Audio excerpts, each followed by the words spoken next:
గురూజీ, గురు ప్రవేశం తర్వాత వృశ్చిక రాశి వాళ్ళకి ఎలా ఉంటుందో తెలియజేస్తున్నారు.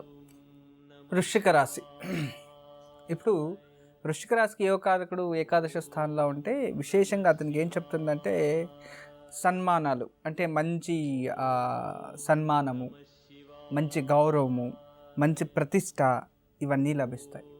ఇంతకుముందు మనము అనుకున్నాం మన రీసెంట్గా మన లాస్ట్ దేంట్లో మన భారతదేశానికి ఒలింపిక్ ఇది వచ్చిందనమాట. అలా సన్మానాలు అంటే ఆ ఒక గురుతత్వం అలా ఉంటేనే అలా దొరుకుతాయి అన్నమాట. అది గురు చేంజ్ అయిన తర్వాతే దొరికింది. దట్ ఈస్ పాజిటివ్, మన భారతదేశానికి చాలా మంచిది. అలా మాన సన్మానాలు, గౌరవాలు, తర్వాత తను ఏమనుకున్నా కూడా అవన్నీ కూడా చక్కగా జరిగేది. తర్వాత ఎలా ఉంటుందంటే జీవితంలో వాళ్ళు ఏమనుకున్నా కూడా సక్సెస్ చేసే ఒక కెపాసిటీ వాళ్ళకి వస్తుంది.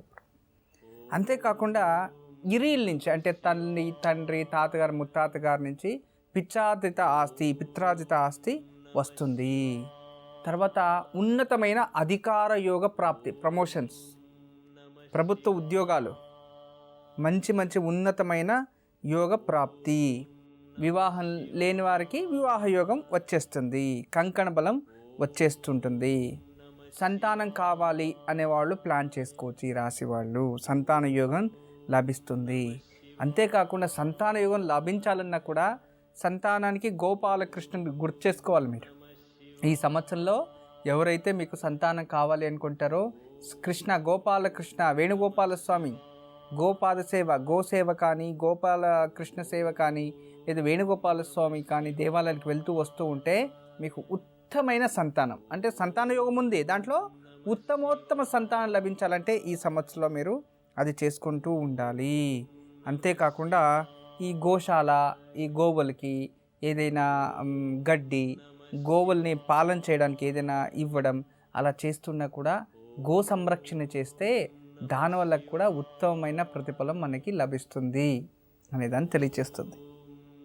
తర్వాత విశేషంగా ఇందులో ఈ ఒక ఎడ్యుకేషన్ ఉన్న వారికి ఎంఎస్ వెళ్ళాలి, లేదో ఐపీఎస్ చేయాలి, ఐఏఎస్ చేయాలి, ఇంకేదో చెయ్యాలి అని ఉండేవారికి 100% మంచి యోగము ప్రాప్తిస్తుంది.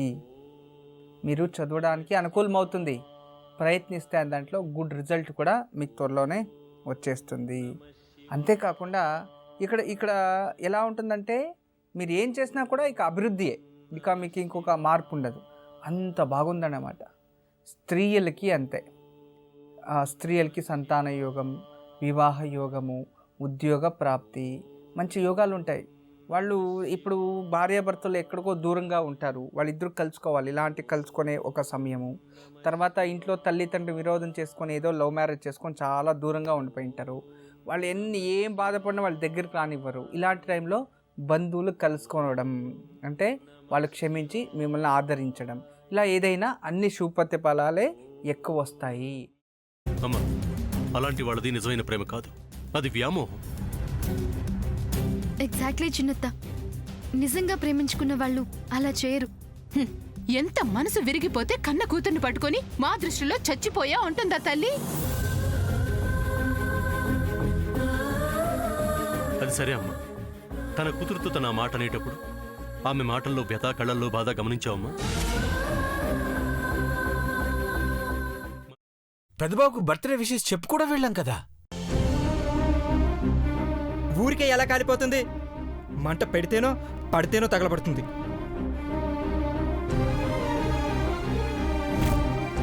కరెక్ట్ చిన్నబాబు, నీకొచ్చినట్టే నాకు డౌట్ వచ్చింది.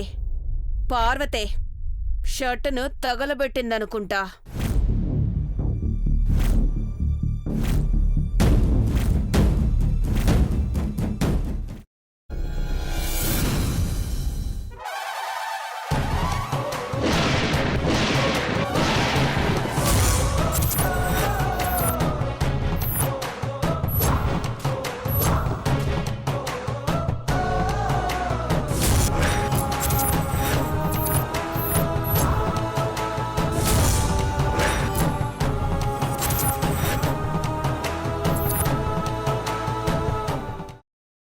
తర్వాత పొట్టు తీసేసి చాప్ చేసి పక్కన పెట్టుకోవాలి. ఒక ప్యాన్లో కొద్దిగా నూనె వేడి చేసి అందులో ఆవాలు, మినప్పప్పు, శనగపప్పు, కరివేపాకు, సన్నగా తరిగి పెట్టుకున్న ఉల్లిపాయలు వేసుకుని 1 నిమిషం పాటు వేయించుకోవాలి. ఆ తర్వాత కాల్చి కట్ చేసి పెట్టుకున్న వంకాయని కూడా అందులో వేసుకుని బాగా మిక్స్ చేసి బౌల్లోకి ట్రాన్స్ఫర్ చేసుకుని అందులో తగినంత చిక్కటి పెరుగు లేదా పల్చటి పెరుగు వేసుకుని మిక్స్ చేసి అన్నంతో కానివ్వండి, చపాతీతో కానివ్వండి సర్వ్ చేసినా చాలా బాగుంటుంది.